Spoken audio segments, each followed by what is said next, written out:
And welcome to another exciting adventure on the energy that surrounds us. I'm your host, Michael, and just a little quick heads up this will be my last episode on the road trip. Next week, I will be airing episodes back from my usual little area, so just a heads up to everyone that, yeah, I'm actually winding up my little road trip today and heading back.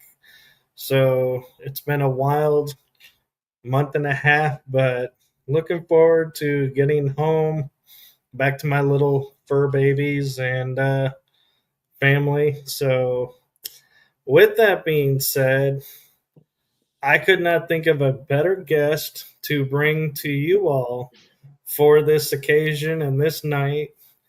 She has such an incredible bio that I could not do justice to even start to even think about how to introduce it. So I am going to hand it off to my amazing, awesome guest to introduce herself, the one, the only, talented, amazing Suzanne Chancellor. Hello. Wow, what an introduction. I don't know. How do I follow that up? Very nice to be here. Thank you for having me. I don't know how to introduce myself. I am an experiencer. I grew up in California. That's where most of my experiences started. No, I should say that's where all of my experiences started. I grew up in a very nice neighborhood in Pasadena, California. My father worked for Jet Propulsion Laboratories. My grandfather worked for Caltech. And so they were both working in these side-by-side space programs simultaneously. Um, but my first experience that happened when I lived there, I did not recollect until I was 26 years old after reading Whitley Strieber's Communion. And I'm sure that many people out there who are listening to this interview can raise their hands that that happened to them. All the experiencers out there who saw the cover of that book, Communion, and thought, oh my gosh, number one, they were scared out of their mind. Number two, they had to have the book. And number three, they read it in 24 hours like I did. And after I read that book, I realized that all the things that had happened to me in my lifetime that I thought were dreams were actually reality. And I couldn't believe that there was somebody else out there like me, not knowing that there were more than just Whitley. But at that moment, I thought I needed to connect with him. And so upon finishing the book, I promptly wrote him an 11-page letter and sent it to his publisher. And unfortunately, it was returned to me. I guess I didn't have the right connection to get it to him. And I was pretty devastated because I felt like I had been living a double life my entire life. And I was finally going to get resolution. And with the return of that letter, I was just let down and went back to living my secret life as an experiencer and getting married, having kids, having a great career, having to keep that a secret. My entire life was very stressful. And, at the time, I never spoke about it to anyone. Nobody knew anything about it. I never told my parents. I never told my friends.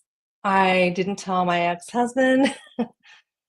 And what ended up happening was when I was 28 years old, I had gotten a divorce from my first husband, and I met a man who was very serious about, getting engaged to me.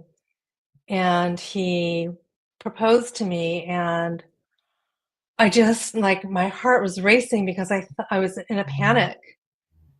I felt like I have to be honest with him. I finally need to come clean. I finally need to be transparent about my experiences because I knew I had no control over it and it might not include him. And so I told him that. I said, there's something I need to tell you. I've been an experiencer my entire life and I have no control over it. And I can't promise that it's not going to involve you. So if you have a problem with that, please don't marry me. Wow, that's a proposal right there. Well, I felt like I, on the one hand, I felt like I was living a lie. You know what I'm saying? Oh, Because I do. nobody knew. I'm sure after speaking with you before the show, I know you understand what I mean. Having to have this, just keeping this under wraps, it's very stressful. And I needed a release. I needed to be with somebody who wanted to have a relationship, a pure, true relationship that wanted to respect what was happening with me and be honest with me that if they had a problem with it, that they didn't want to be involved in that relationship. And so he just looked at me and he was like, okay, you know, and I was like, oh, all right. Well, I mean, I'm telling you. And he says, no, I'm all right with it. And I'm like, okay. So we ended up getting married. And ironically enough, the experiences ended up ramping up. And I mean, it was really almost like I'm gonna say not a nightly thing, but maybe about 3 or 4 times a week, things were happening. Now, we moved to an area in California, which was about 40 miles north of Los Angeles, and there was a heavy military area near us. Port Hueneme was probably about, like, as a crow flies, maybe about 10 minutes away from where we lived. And that was always in the back of my mind, that possibly I lived literally about 10 minutes away on the other direction when I had a lot of experiences as a child. So I actually lived in close proximity to where I moved to when I was 9 years old. And I moved to Newbury Park, California, which is a small community in Ventura County in California. And so when I moved to Camarillo, and these experiences started ramping up, and it was just like my husband said to me, no, actually, he was my fiance at the time. We actually got engaged and then we moved to Camarillo and then we got married. Backwards, I know. So, what happened was when we moved there, it was just like, I think he felt like things were happening, but he didn't know how to address it to me. And so he would say to me, did the visitors come last night? Because I slept like crap. And I would stop and I would think about it and I'd say, maybe I don't remember, but I think something did happen and I didn't have like a real recollection of what had happened right away. But the funny thing is, when I said maybe or I think so or yes, he never wanted to know what happened. He just looked at me and he'd turn around and he'd walk away. And I was I think he was in denial that maybe what I had said, I would just, I don't know, maybe he didn't really take it seriously, but it was serious, I was dead serious. So this happened a lot where he would, approach me with this statement. And so it became like an inside joke. And just maybe it made him, maybe he was just a little nervous about it. I think it made him feel more comfortable about it. But one night, I was laying in bed and he was sleeping next to me and I couldn't fall asleep and I was looking up at the ceiling and I had this really, I don't know, I was having a hard time just relaxing. I was just felt really like full of energy. And I looked up at the ceiling and I saw all these little like circles and squares and rectangles and they're all like circling around the ceiling and they look like little prisms. Like if you had held a like a crystal in the window and the light would reflect through it and so it makes like a prism on the wall. You know how that happens? well, it looked like that on the ceiling, and it was just like going around and around. I was like, what the heck? And I thought, well, maybe a car was driving down the street and the light was refracting from the headlights through something and shining on the ceiling. But when I went to look at the window, I couldn't move. I was completely paralyzed. And I started to panic, but I couldn't scream. And the minute that I was panicking and I couldn't scream, a gold disc flew across my body and manifested into a woman standing next to me on the left side of the bed. And I couldn't turn my head, but I could see her in my periphery, or in my peripheral vision. And I could tell it was a woman with long blonde hair. And I'm thinking in my head, like, oh my God, what is happening? And as I'm thinking that, she's speaking to me telepathically. And she says, where I come from, marriage is the most sacred part of our existence. And I am giving you the chance to experience this if you wish. I will never forget that. That's a beautiful gift, though. And right, I'm thinking in my head at that moment, I'm thinking, not even thinking about what she's saying because I'm so freaked out about the situation that all I could think of was, um, I'm so glad you don't look like what you really look like, because if you did, I think I would freak out. That's what I'm thinking. It was, I mean, what she said, like you said, was very beautiful and very profound, because I'm thinking, well, does she want me to come with her? You know, am I going to like her planet to see what it's like to be married somewhere else? And I don't know. It was just like all these thoughts, but I didn't think that until afterwards. What I thought in the moment was, I'm glad you don't look like whatever it is you are, really, you know? So she says to me again, telepathically, well, if you want to know what I look like, then look at the window. Now, again, I couldn't turn my head, but I could move my eyes, and when I could look at my window, I could see a mantis being hanging from the windowsill. I could see its hands just hanging on the windowsill, and its head was tilted to the side. And I'm screaming inside, but nothing's coming out. And the minute I'm screaming inside, my doorknob jiggles, the bedroom doorknob. She looks at the door and she runs across the room and disappears through the wall. And the minute she disappears through the wall, the bedroom door flies open and three little blue beings come, and they walk to and they stand at the foot of my bed. And I'm thinking, what is happening? You know, these three little blue, like little Michelin men. They're probably about 3.5, 4, maybe about 4 feet tall. And they have little round black, cobalt black coal eyes. Their bodies were blue, but they were almost like self-illuminating. But they didn't like light up the room. It was like they were completely contained. The light was inside of them. And I'm looking at them like, what? And they said, it's Elise. We can't get her to stop throwing up. And Elise is my daughter. And the minute they said that, I had this fight or flight feeling that I had to get to my baby. And so for whatever reason, I was able to break through my paralysis. And I just ran down the hallway. And as I ran down the hallway, she was crying in her bedroom. I walk in the bedroom and she says, Mommy, and she just starts vomiting all over the bed. And so at that point, my fiance wakes up and comes down the hall. He says, what's going on? I said, turn the bath on, please. So he turned the bath on and we put her in the bathtub to clean her off because she was a mess. I changed her bed sheets, and when we dried her off, I put her back in bed and she laid down with me.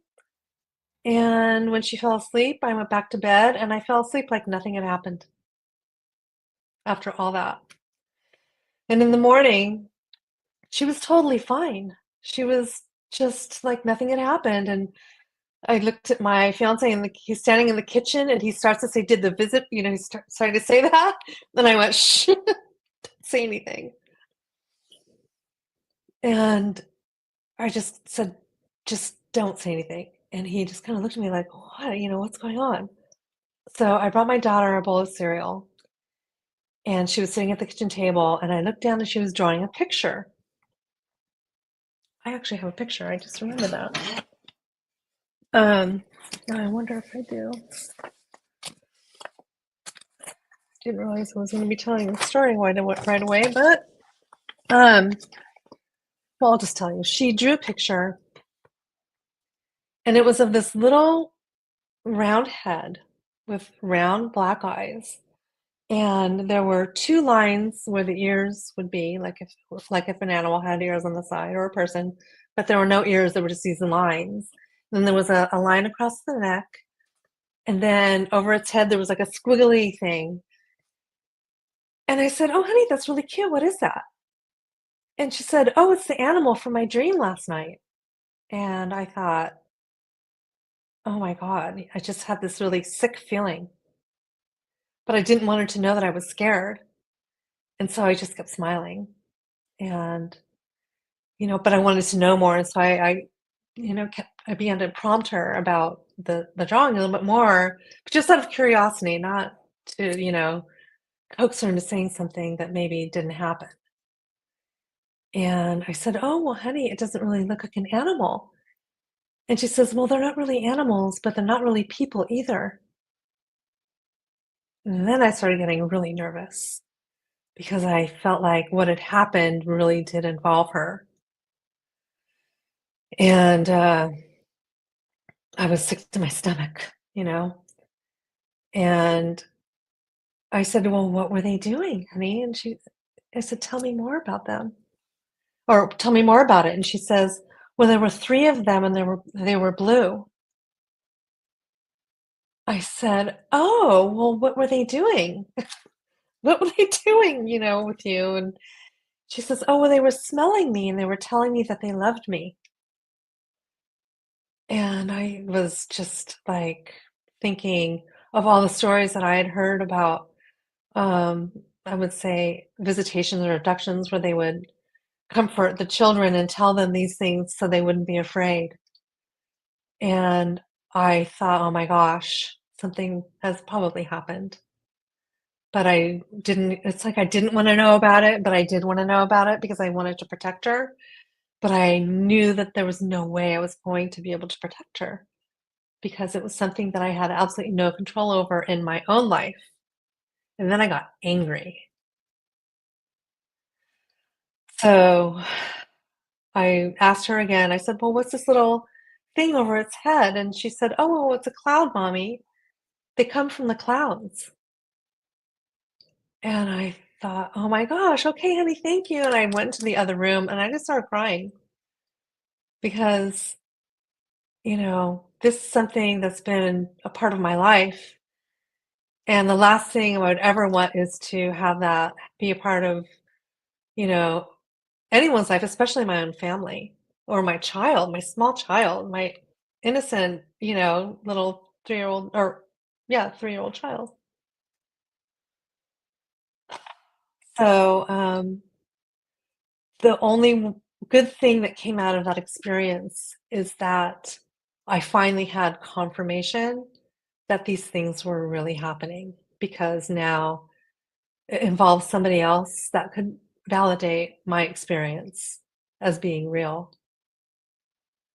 And, but I vowed to myself from that point that I would take all of my UFO books off the shelves. I would not watch any, science fiction movies anymore, anything. I didn't want to influence her in any way or be afraid of anything potentially that would scare her. So I also vowed that I would never talk about it publicly until they were adults. I had another child after that, but after she was an adult, and then subsequently my next child, because I was so afraid that something would happen where, I mean, nobody talked about that stuff and they might think I was crazy. And what if I lost custody of my kids? Or what if I lost my job? You know? So, I know society makes it so hard for people who have these experiences to have any outlet, because I can totally relate to how you're feeling and what you're thinking, because being there, it's like, how, yeah, it's like everybody always says, oh, I was able to talk to so and so and so and so. And I was like, yeah, but when you're experiencing something like seeing star beams or aliens or UFOs, we didn't have that growing up. And Right. so it's hard, I think, for people in today's world to go, how, why would you think that or this or that? Because they're looking at the world today where we do have the ability to talk about this and share Right. and not be judged. But Right. that wasn't the case 20, 30 years ago. And Mm. so I thank you for bringing that up and bringing awareness to that, because that is a part of the history of our planetary growth that I think Yeah. people forget about, because they're so used to, this is where we're at, this is what we experience. Mm-hmm. Okay, Mm-hmm. I can relate to that. Mm-hmm. And so there's that free flow of information like we're Right. doing, Right. but that didn't Right. exist then. No. Yeah, and when you think, I mean, you were speaking earlier about your upbringing and being influenced. There was a lot of um, things happening around you where you know everyone's a real God-fearing community, and even talking about ghosts, it's the devil, and so you just don't talk about that kind of stuff, most people. And so even talking about anything paranormal would be, of the devil per se. Um, but that conversation has changed over the years. Thank goodness, because so many things have been brought to the forefront in our society that has allowed us to speak freely, speak our truths freely, and be able to live our lives as we see fit and not be a laughing stock of the community. Or I can wear a UFO hat with an alien on it and not have people like shake their head, Not that I do, but I'm saying if I chose to. You have options now. That is correct. um, One question I'm curious about, and you can answer if you can, is looking at the situation today in today's eyes, mm, what you were witnessing then, knowing what you know now, would you feel the same reaction, or would you be looking at it in a different way and saying, a different light? um, hmm. You know, I think I think this whole thing is like an evolutionary process. I think for me personally, I didn't think of anything about it for years and years. But the more the conversation has opened up, it has allowed me to look at it in a different light. And I think that's true for a lot of people. And like with you, looking on the metaphysical side of things, that's always been in the periphery as well. But we're allowed now to have these conversations. And, in retrospect, I thank Whitley so much for, if he hadn't written that book, I wouldn't have been able to look back on my life through different glasses, per se, and say, okay, wow. So when this happened, that was really this. Or when this happened, oh, well, that was really this, And so now I know that I haven't lost my mind all those years. Um, Now I know that I'm more normal than I thought I was, that, this is something that is happening all the time to millions of people and has been for centuries, but we are so lucky to have these communities and have people like you to have these shows where we can share these experiences so others can come forward and have their own peace of mind and to be able to relate their own experiences to others. I'm currently collecting data on the orb phenomenon. I had an experience a few years ago that has sent me down a rabbit hole of sorts, as you do. And I've come to realize that there seems to be a lot of commonalities with especially orange orb experiencers. I'm not sure if you're familiar with Christopher Bledsoe. He has these incredible orb sightings near where he lives in North Carolina. And it's like he knows when they're coming, and when he goes out there, then they show up. And there's definitely a communication happening with a lot of these experiencers that are seeing these anomalies. And it seems that there seem to be a lot of other things happening surrounding these sightings that seem to be congruent with the experiencers. For example, I started researching and speaking to people around the world, Berlin, in Scotland, in Australia, and they've all said pretty much the same things, whereas they've had, maybe something happened prior to their sighting, then something happened after the sighting. And so that to me seems to be very important to make a note of.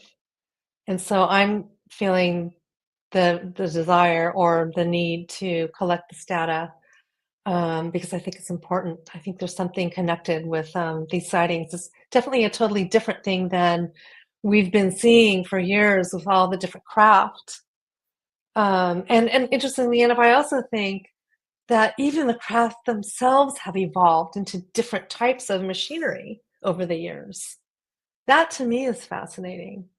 When you think back at George Adamski, you think back at all the old saucer-shaped craft that people would draw pictures of. Seems so antiquated compared to the things that people are seeing today. I think that's very interesting. I agree, and I like how you point. You're pointing out. The evolution of the thoughts and the evolution of again where we came from and where we're going to. And one of the things that I'm curious about is how you look at the experiences now, like modern contact experience that Hmm. you have or that you read about. Are you more at ease with it, or do you still have Hmm. a little uneasiness to it, or where are you now with it? Well, that's a really good question, Michael, because I have given that a lot of thought. In fact, I did an interview a while ago because I really felt that the visitor experience is evolving. And when I say evolving, I mean um, based on my own personal experience. It seems as though the very earlier experiences involved certain beings, the Greys in particular. As I got older, it seemed that different beings were becoming integrated into other experiences. Where when I was 9 years old, I actually had an experience on a craft, which I can talk about in a while. Um, and then as I started getting older, it seemed to evolve into having more and more different types of beings, like the one I just shared. When I had a mantis being, and then I had this woman, and then I had, these three little Michelin men. I mean, I've never heard of another experiencer tell a story like that. So I thought I was losing my mind, you know, like I was hallucinating. But then the fact that my daughter had drawn that, it just was like, oh my gosh, that really happened. So anyway, so that happened. Now, in my 20s, my late 20s, early 30s, I started feeling like there was a shift in my experiences.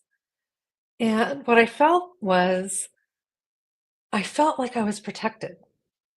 And what I mean by that is that I had an experience where I had grays show up in my room and they just stood there. I felt like there was like an imaginary border between me and them. And they weren't allowed to cross it. Like they weren't allowed to interact with me for some reason. And I looked at them and I literally remember saying in my head, "Can I help you?" You know, because they were just standing there and I wasn't used to that. And they said to me in my head, they said, "We are the Greys and we are here." And I thought that was the funniest thing I'd ever heard. I mean, who says that? And I'm like, "Can I get you something? Do you want to have a seat?" I felt for the first time I had no fear. And that was really weird. You know, it was like, why is this happening? I mean, why aren't they coming near me? And afterwards, I started thinking about it and I thought, wow, maybe all of that part of my experience is over. Maybe all of the, what I don't know, I've never been regressed, so I don't really know exactly what happened when I was taken. I don't really feel like I need to know. I feel like I've remembered enough. I feel like I've remembered what I should know. Do you know what I mean? And if I was to be regressed, I feel like I would remember things that I don't want to know. I don't think it would serve me because if I don't remember it, maybe there's a reason why I don't remember it. So I choose to just live my life and remember what I remember. But anyway, as I was saying, so the experience seems to have changed into a more of a conscious contact. And I also have very high precognition and psychic abilities and remote viewing. All those things have ramped up from my 20s on through my 30s and into my 40s and has completely changed into a completely different type of experience. Receiving downloads, having precognitive dreams. Um, I mean, I've had a few experiences now with my husband that who's also an experiencer, where we've had joint contact, and that's another long story, like how we met and stuff. But so we also had an event here 10 years ago with an orb that came up behind our house. We have a lake, and about a 10-foot diameter orange orb came up out of the water when I was standing in the backyard. And it looked like, say, like a pinball, how it's metallic. Say that pinball was hollow, but filled with roiling lava. And it was about 10 feet in diameter. That's what I saw coming up out of the water. And so I panicked and I yelled for him to come over because it was going to disappear behind the tree canopy. But I knew it was going to reappear above it. And so I said, "Hurry up, come over." And so we stood there waiting for it, but it never reappeared. And I lost my mind. I'm like, what is happening? I just saw, where did it go? I mean, it was enormous. It was just enormous. And he was looking at me like I was out of my mind. I was out of my mind, but I was just crazed about, fanatic about what had just happened. Well, and it's interesting too because you say it looked like it was filled with lava, Yes. but it came out of water, and it's like we're Yes. taught water and lava don't mix. There could be Yes. steam or some chemical reaction, and there Exactly. isn't. Nothing. Nothing. So was telling him we needed to drive around the neighborhood and find out what happened. And he just looked at me like I was out of my mind. And I remember feeling like I was so red in the face as I was yelling at him. And he said, let me say, oh yeah, at first he just kind of stopped really still. And he looked at me. He kind of had this really glazed look on his face. And he put his hands on my shoulders. And he said, "What you saw was only meant for you." And I thought, okay. And the minute that happened, a monarch butterfly flew right in between our faces, just like that. And I was like, what is happening? And I broke out of it and I said, no, we're going to look for that thing right now. And so he just rolled his eyes and we got in the car and we drove around. And I thought for sure somebody would be standing outside and, pointing to the sky, or maybe, there had to be like a crowd of people like going, oh my God, did you see that? There was nobody. There was absolutely nobody out there. And I thought, okay, maybe there was a fire. Maybe there was a fire truck somewhere. Maybe I saw a fire from across the lake. Well, there was nothing. So I came back home and I just was very disappointed that I had no resolution. And so what happened was the next day, he worked nights and he would leave at 6:30 at night to go to work, and he would get home at about 3:30 in the morning. So he came home for lunch at 11 o'clock, and then we went to bed late that night when he got home. And then the next morning, we lost power. And there was all this commotion outside, and I looked out the window and I couldn't see across the yard. And it was like there was a storm happening, and the clouds were touching the ground, and there was branches just swirling around. And then on top of that, there was lightning and thunder like every 10 seconds. And I thought, what is happening? My tomatoes, I had just planted tomatoes. All I could think about was saving my tomatoes. And he's like, what are you doing? I said, I have to save my tomatoes. So I ran outside. Mistake. Because it was clearly something, a huge, like thunderstorm or a tornado or something. So it went through, and we had lost power for 4 days. But I thought it was really strange that I had just seen that orb. And then all of a sudden, he started acting really weird. And I was like, what's going on? And he was like biting his tongue, and he would bite his cheek, and then he would call me by his ex-girlfriend's name. And something was just off. And so he called the his doctor's exchange, and they said that he should go to the hospital. And it turned out that he was having a brain bleed.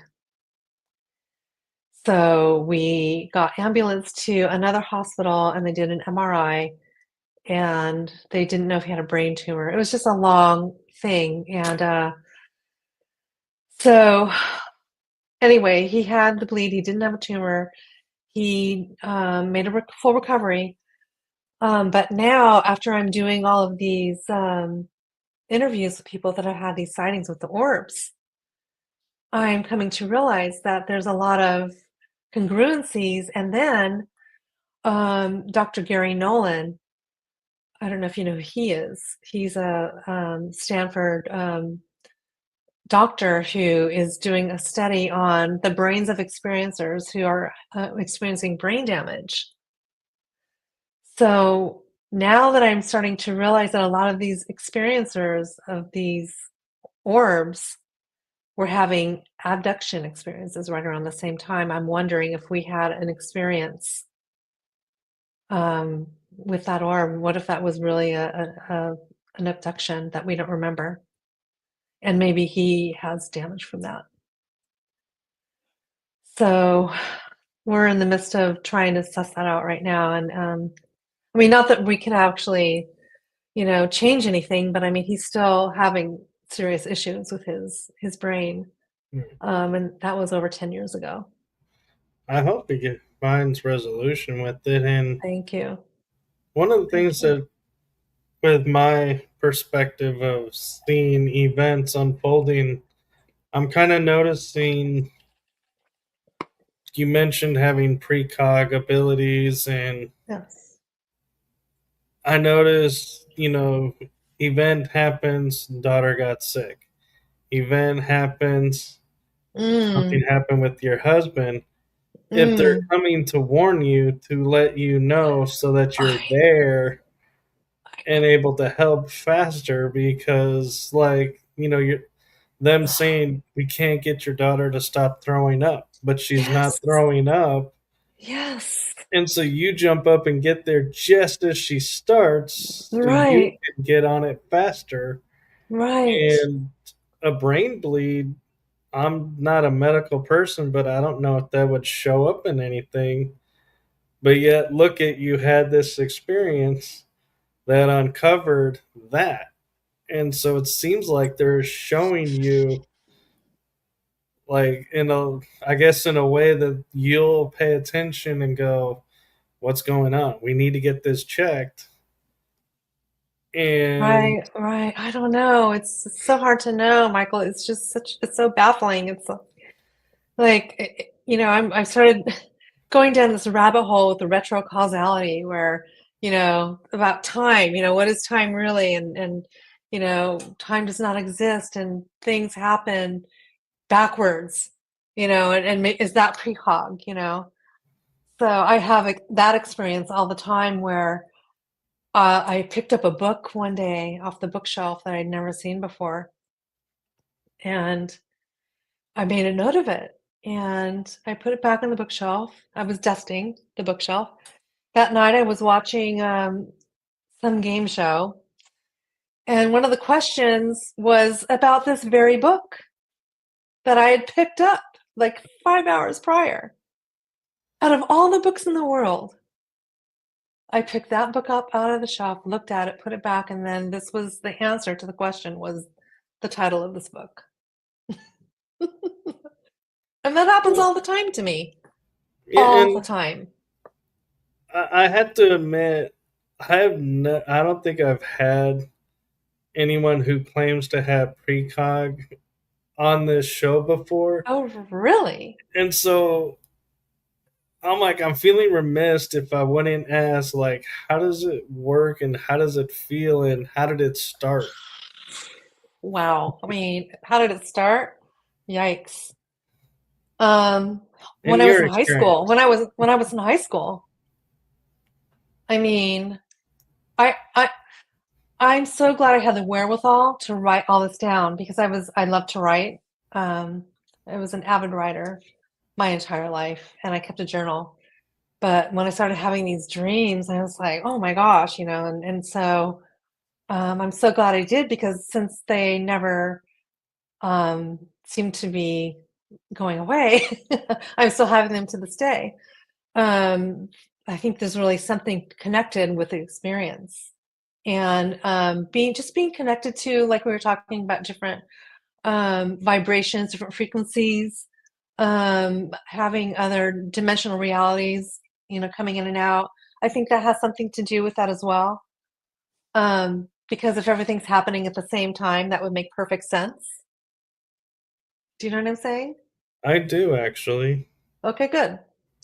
So when I was in high school, my first precognitive dream was when I had a dream that there was like a VW Rabbit. Do you remember that old? Maybe you might not know. You're probably way too young to know what kind of a car that is.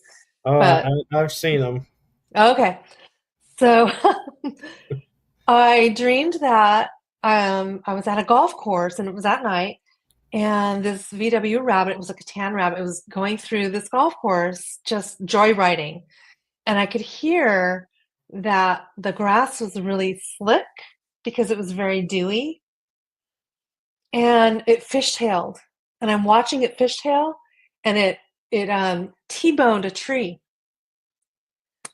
And I watched as the driver got out, and it was a young kid, and he went around to the passenger side, and there was a girl who was unresponsive in the passenger seat, and she ended up passing from the accident.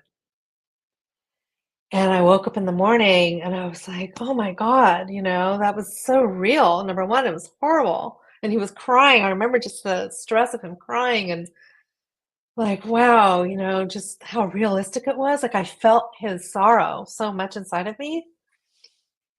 And so my daily thing when I would I was 16, I remember I was getting ready to go to school and I would have breakfast and read the paper. That's what I did when I was in high school. Don't ask me why. Like what kid reads the paper like their dad would? I don't know. It's kind of weird. And it was in the newspaper that there was these kids that were joyriding on the golf course, and this girl died. And I dreamed about it. And here I'm reading it, and I brought it to my mom, and I'm like, Mom, oh my God. And she just looked at me like, what? She's like, no, you had to have read that before. I'm like, no, Mom, I swear, I dreamed this last night. So stressful. Well, and it's interesting too. Like, why would they give you the dream and then wake up and read it in the paper? It's like, we think about like Minority Report, the movie, or other Right, right. things of, if you have this information, can you prevent it? But in your case, Yeah, it's like there's no way to prevent because it's happening as you're seeing it, maybe even. yeah, yeah. Well, that has happened too, and that's an interesting one I'll share with you. And then I remember another one where, oh, then I just had all these. After that, when I was 16, then I had all these synchronicities. They were just like massive, like undeniable synchronicities that there was more than this, because there was no way that this could have happened the way that it did. And what happened was I I was 17. My mother and my stepfather were a captain and a chef on a sailboat in the Caribbean when we lived in California. Our next door neighbors moved to Florida. So what they were going to do was they're going to drop us off, my sister and I off with our friends, and then they were going to fly to Miami and then go to the Caribbean and sail while we stayed with the friends. So we went to Los Angeles Airport and we're sitting in the waiting area at the gate.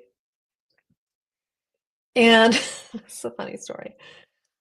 So I'm just sitting there like I was gonna miss my boyfriend. I had a boyfriend and we were so in love, you know. And it was my first time I would be away from him and I was like devastated. I was like, oh my God, what am I gonna do? You know, just so sad.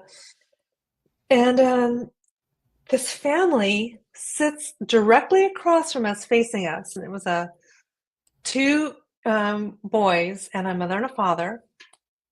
And I looked at the older brother, and he was very cute. I mean, he was really good looking. And I was like, oh my gosh, I can't even look at him. He was so good looking. He looked like, do you remember the movie Blue Lagoon I with do. Brooke Shields? Do you remember the boy? He Yeah. looked just like him. And I was like, oh my gosh, is he on our flight? And they were.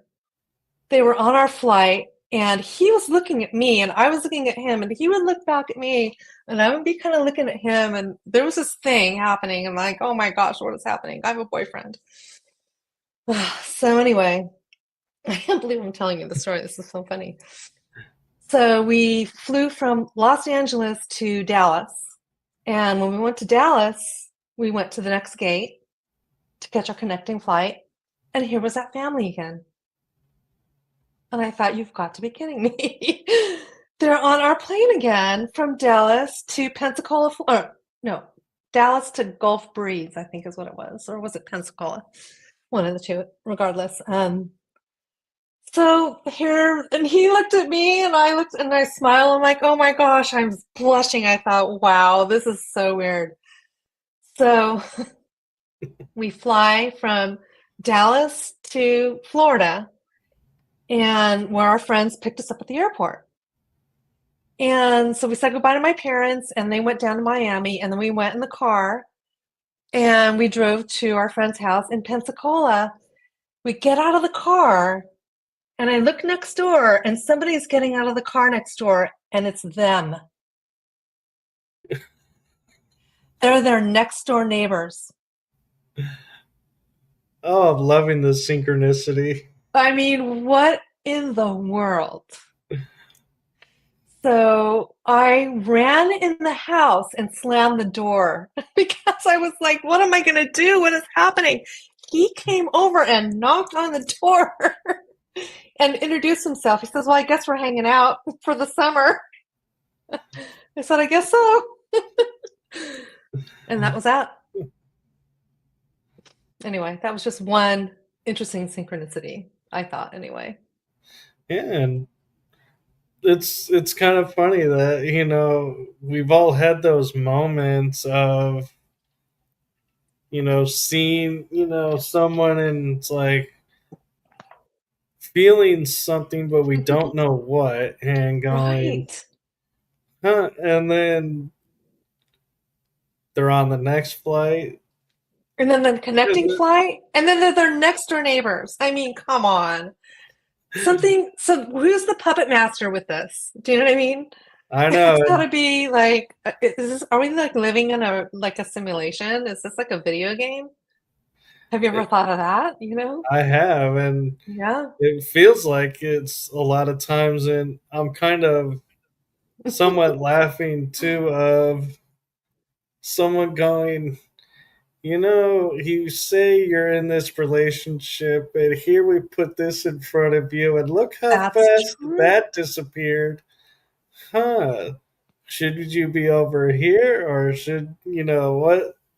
And it's like, Well, nothing happened, and then I went back home, and everything was just, status quo.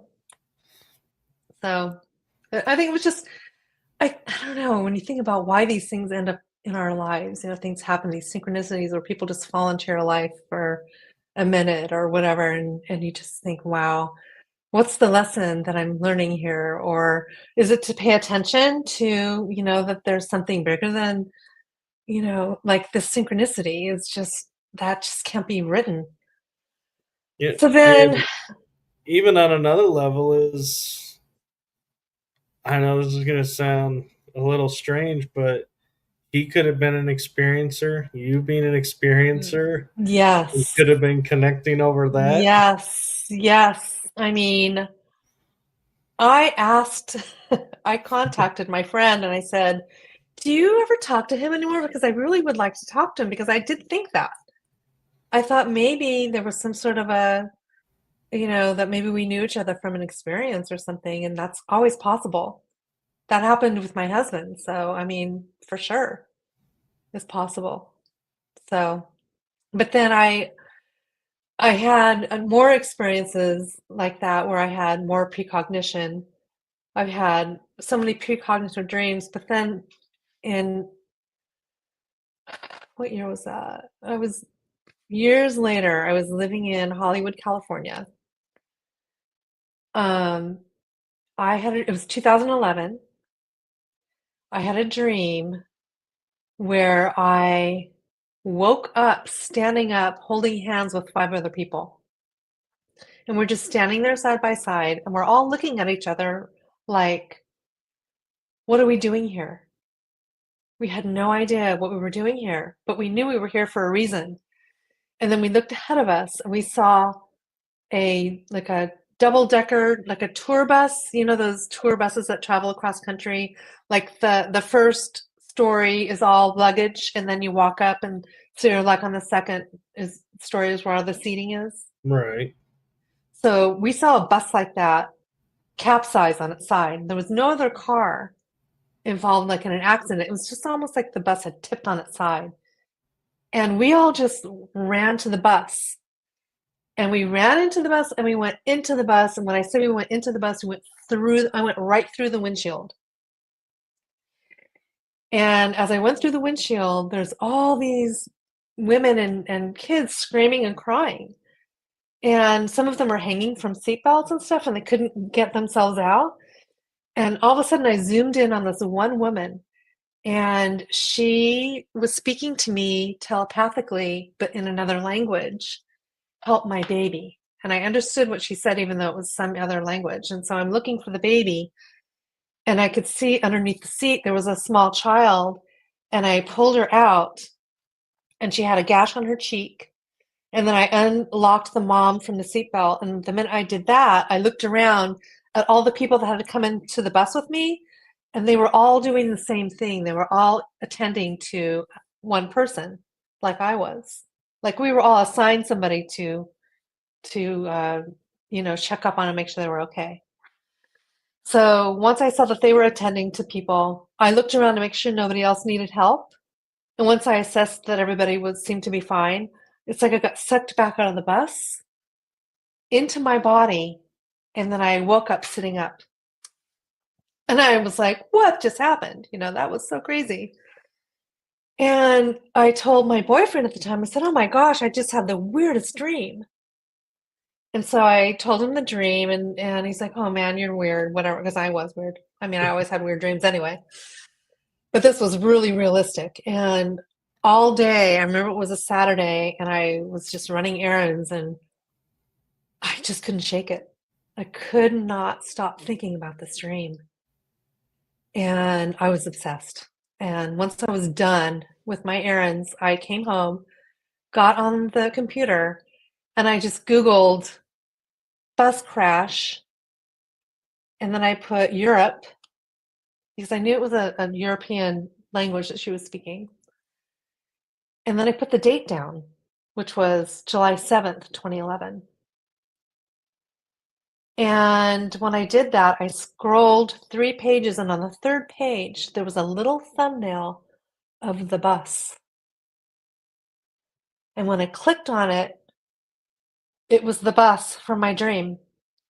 And the article was about a tour bus in Bulgaria that had capsized, full of women and children on their way to a summer camp. And it was actually mothers and their daughters. But there was one fatality. And I went, oh my God, how did I miss that? Because the person was ejected from the bus, but I didn't see it. I realized that the time of the accident happened while I was sleeping because of the time difference. So I felt like I was there, that all these people that were with me were there. And then it made me think about, are we the guardian angels that people see when they get in an accident when we sleep? Do we do that work when we sleep? When people say, oh, I saw this angel, are we the angels Ooh, I'm when we're getting sleeping? chills thinking that. That is so Right? cool a thought. Isn't that, I mean, what else how did that happen? What else could it be? You know? And it would be interesting too because it's like you're saying, there was six of you, six needed help, Mm, six got the help, yeah. but nobody's there. And they all And, probably had the same thing happen to them and they got sucked back into their body and were back in their bed.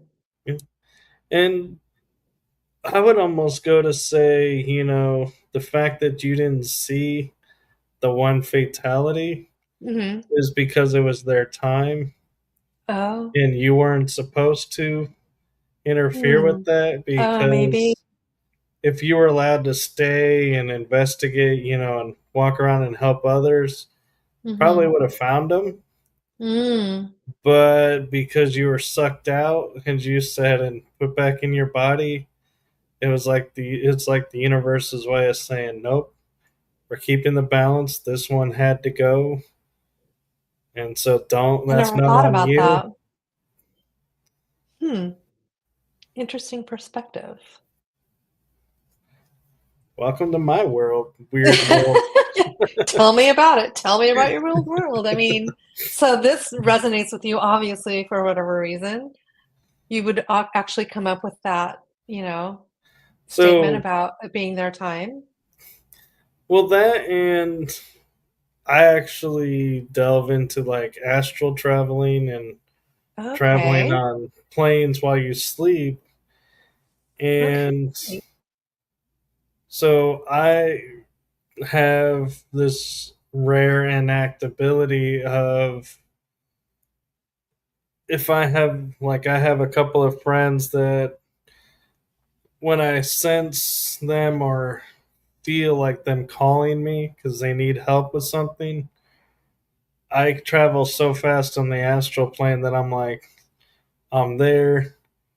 and they can Wow. sense that I arrive and that Hmm. I'm able to help. And then when it's over, I leave and go about whatever I'm doing.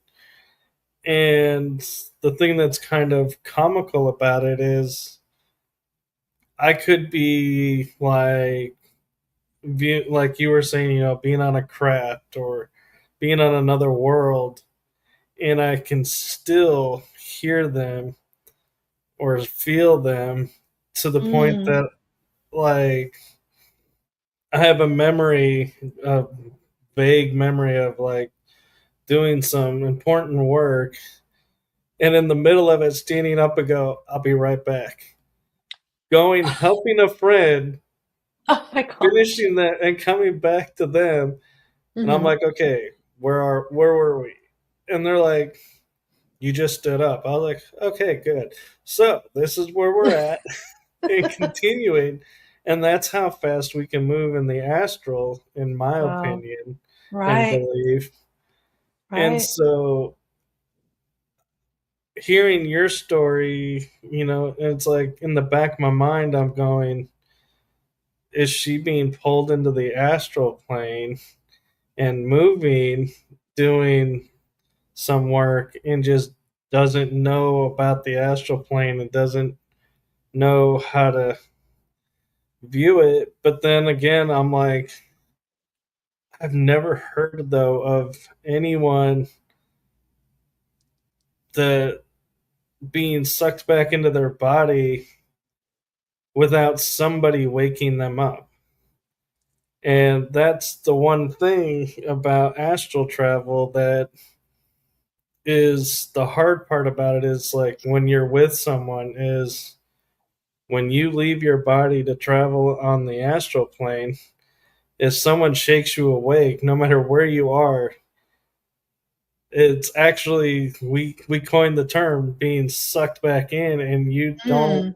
sit there and be like in your body and go, "Oh, what do you need?" It's a, "Oh, my body hurts because I was not Mm. in it and you just slammed me into my body, Mm. waking Mm. me up." What? Mm. Interesting. Yeah, I don't. I I've never. When I was when I was probably 7 or 8 years old, I do remember having out of body experiences.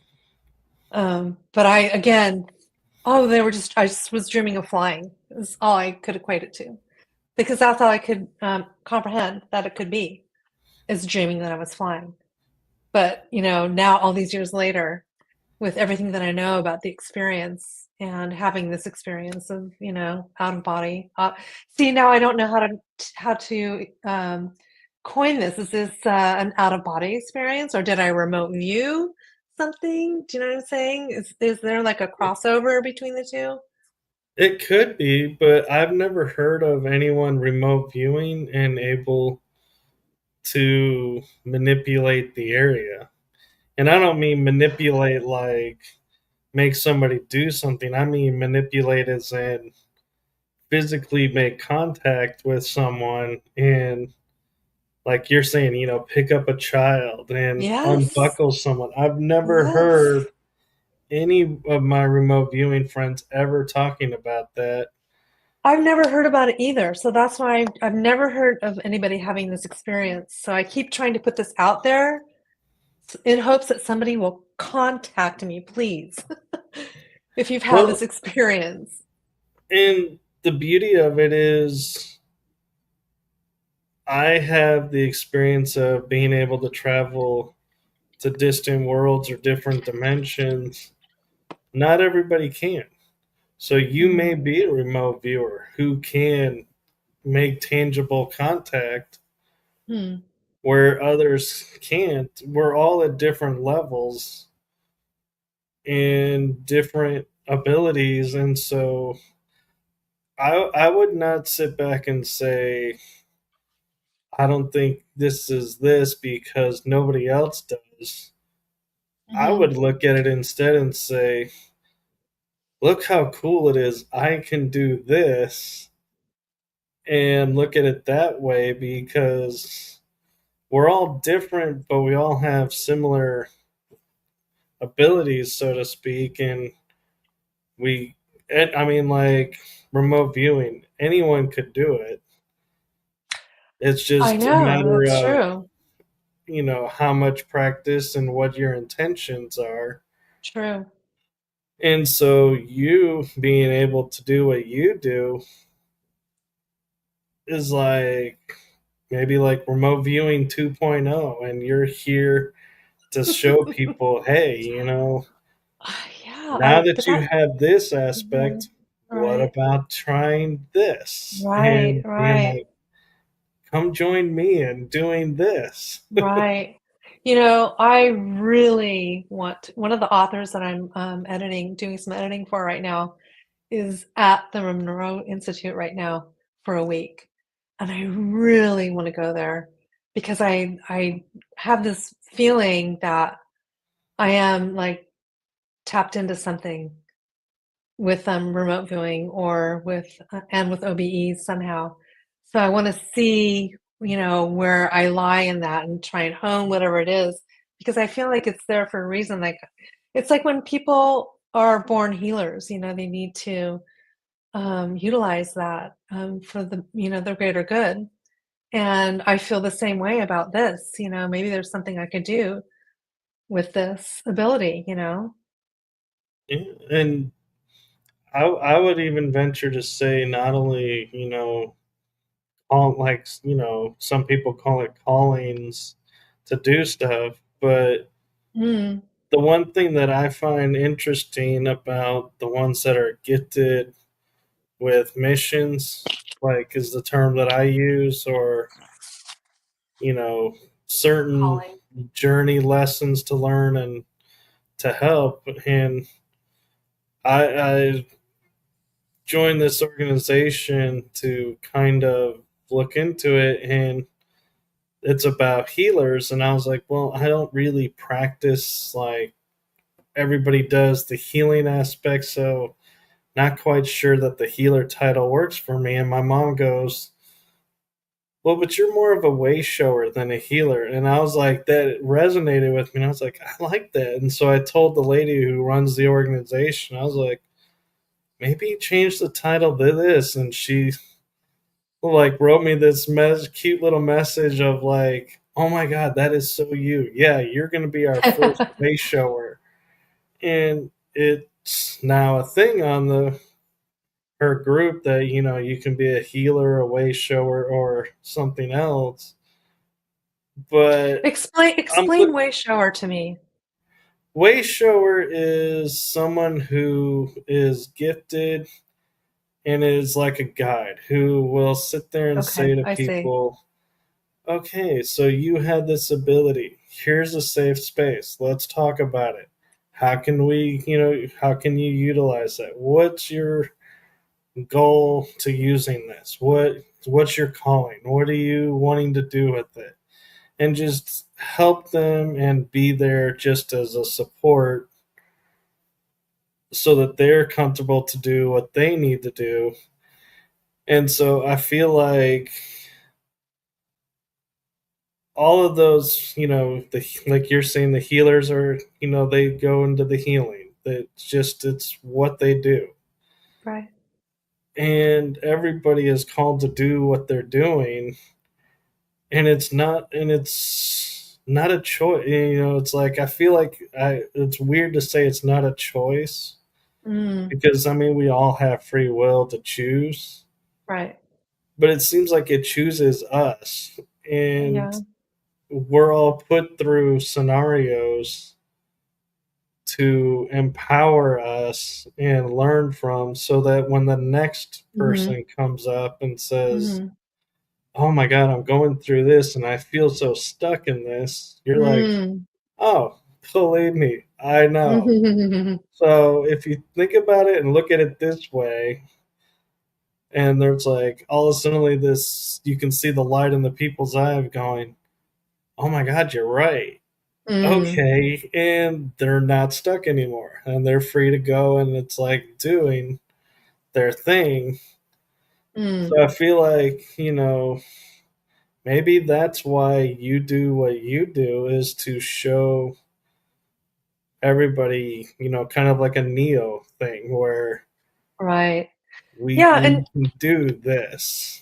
and and I think, like you said, we can all learn how to do remote viewing, and I think a lot of it, a lot of these things is more that we all need to understand that if we just pay attention to these things, um, like they'll happen. I don't say you like you're manifesting. For example, when you recognize the synchronicities in your life, then you just pay attention when they happen.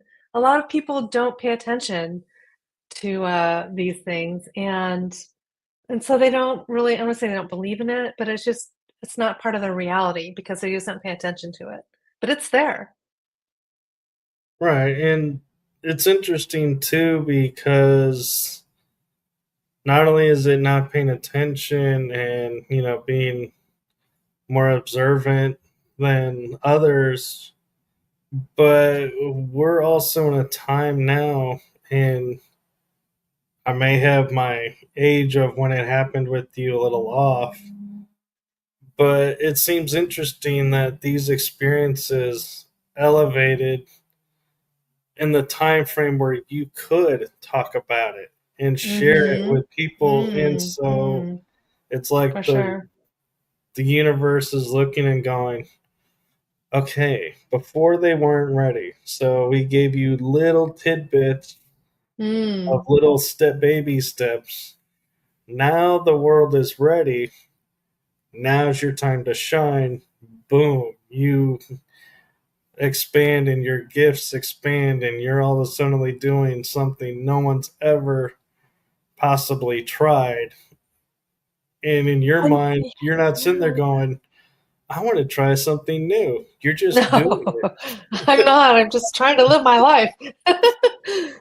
No, it. yeah, I don't, and it's just, for example, I'm gonna say it's like not a party trick. Like there's people out there, psychics, for example, who are born psychics. I mean, there are children who are, saying, "Oh, mommy, so and so came to me, that I see dead people, and they're 5 years old, and or they have the imaginary playmate or what have you, and then they grow up to be, a psychic medium and helping people deal with grief, loss.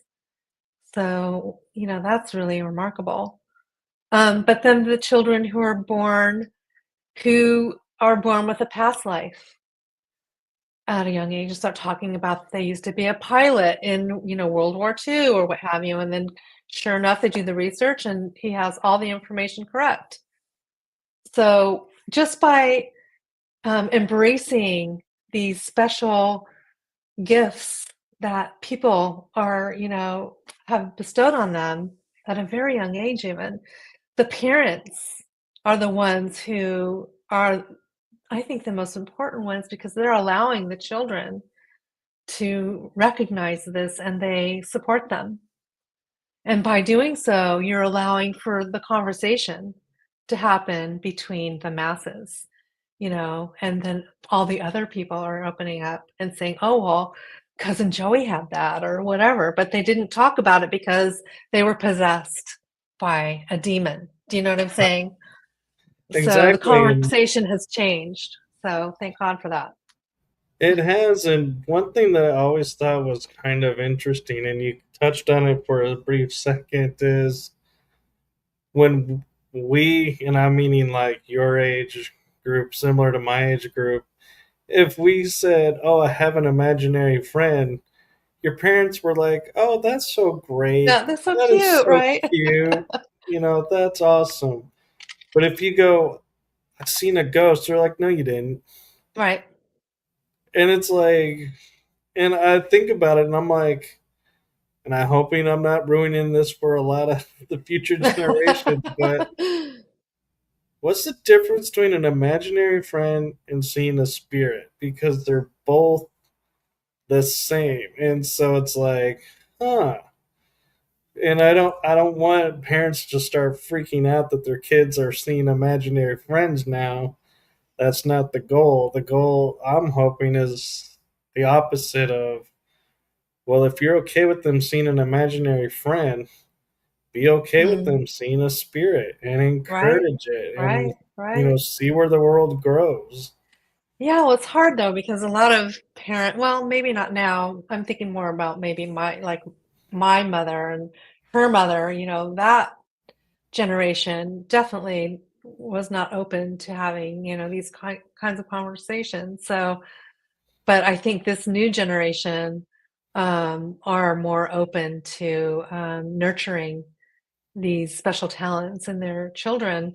So that being said, what's going to happen when they're adults? It's going to be an amazing, you know, cultural experience, I think, for everyone to be able to be open with all of their special gifts. I mean, I pray that in the next, 50 years, it'll be a completely different story.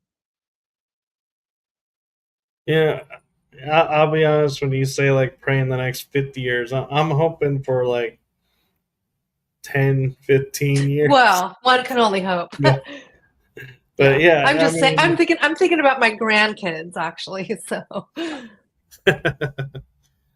but yeah, and I think one of the things we need to get aside from is everyone looking at going when they look into their family trees and genealogy and all mhm, of that genetics and going, well, my mom had it, my dad had it, there mhm.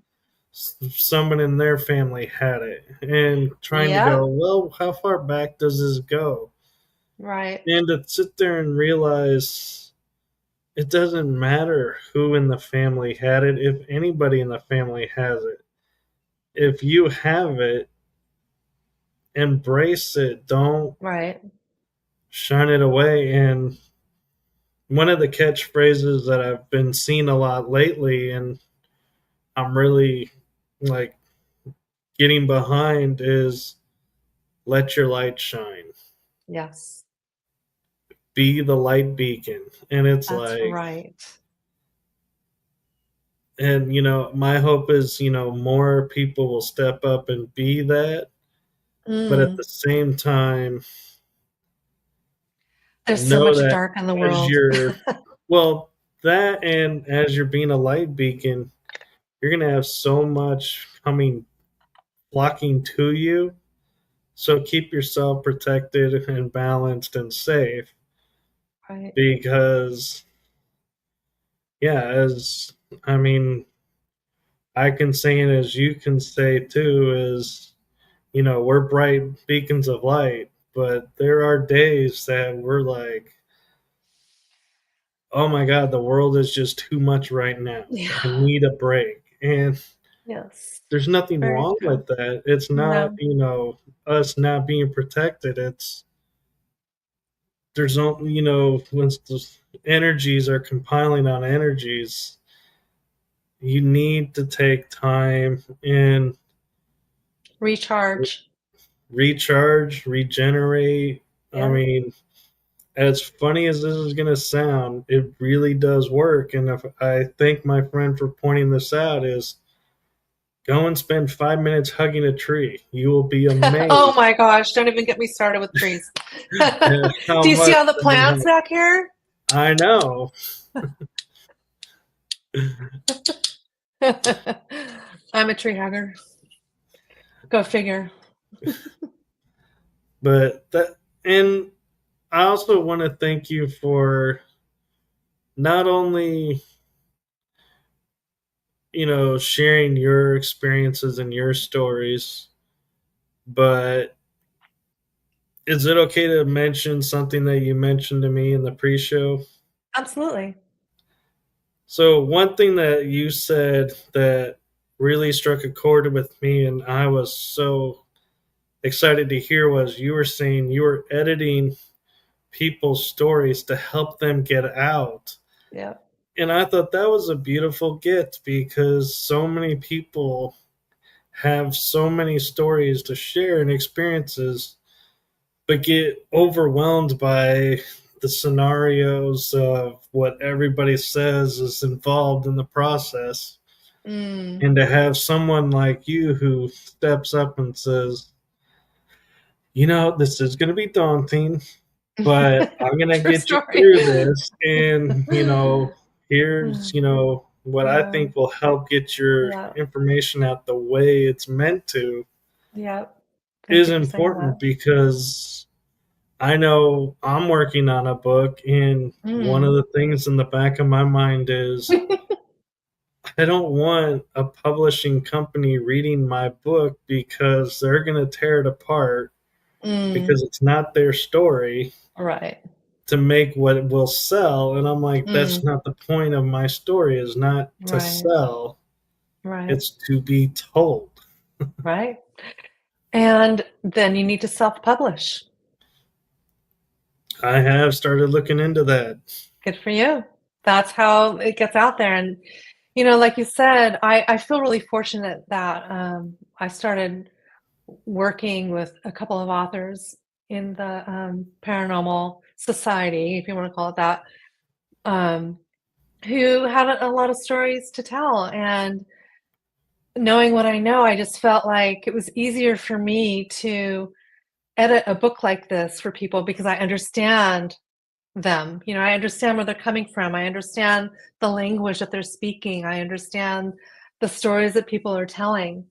And so it makes it so much easier for me to say, oh, why don't we say it this way because it makes more sense, blah, blah, or, just having more compassion for the subject matter. And like you said, a lot of publishing companies just don't have that. And to be honest, it's really hard to market something like that. So I mean, a lot of people are doing more self-publishing now, in the community who are writing books on the subject, and it seems to be very successful. So I say go for it. And I actually, I just noticed the time and was like, I Oh, totally missed the hour mark to ask you if you could even go longer. So I oh, and here we apologize for are. that. No worries, no worries. It's like, I love episodes where you get lost in the That's right. conversation and you're like, wait, how did the time fly by? No worries at all. Well, it was a pleasure So talking to you. it was a pleasure talking with you. And if anybody has questions for you, is there a particular way you want them to reach out to you? Sure, sure. Well, I have an email. It's abducteeawareness@gmail.com. So abductee and then awareness, just all one word, at gmail.com. I have a blog. I haven't written on it for a very long time, but I have a lot of content there. And that's random alien brain droppings. Oh, wait a minute. No, it's abducteeawareness.blogspot.com. Same as the email address, but then I have a podcast as well. It's random alien brain droppings at podbean.com. And I And will, I'm on all the platforms. I'm on Apple and Spotify and all that as well. and it was funny how you mentioned earlier how I found you. And ironically, what caught my attention, and I hadn't had a chance to watch it yet, was the title of your blog. And I was like, Oh, awesome. alien droppings. That sounds so cool. I got to have this person on. Not that it makes any sense at all, but well, I'm glad you found me. Thank you so much. Yes, thank you. And hopefully we can have you back on sometime. Sounds great. Sounds great, Michael. I would like that. And good luck with your book.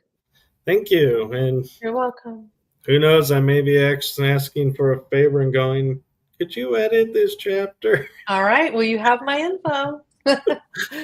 Sounds great. Okay. Okay. Well, thank you so much. And I do have to say thank you for trusting me because Of I know course. this was a blind interaction. We hadn't met. So I always like No to say worries. thank you for trusting me and being a Of guest. course. I really appreciate you connecting. So thank you. And thank you to everyone in the chat room. Thank you to everyone watching. And I will shamelessly say, if you are asleep, do wake up and watch this episode. It's a harmless subliminal message. Don't worry. No, thank you, everyone, and have a wonderful night, everyone. And we'll see you on the next show. Good night. Good night.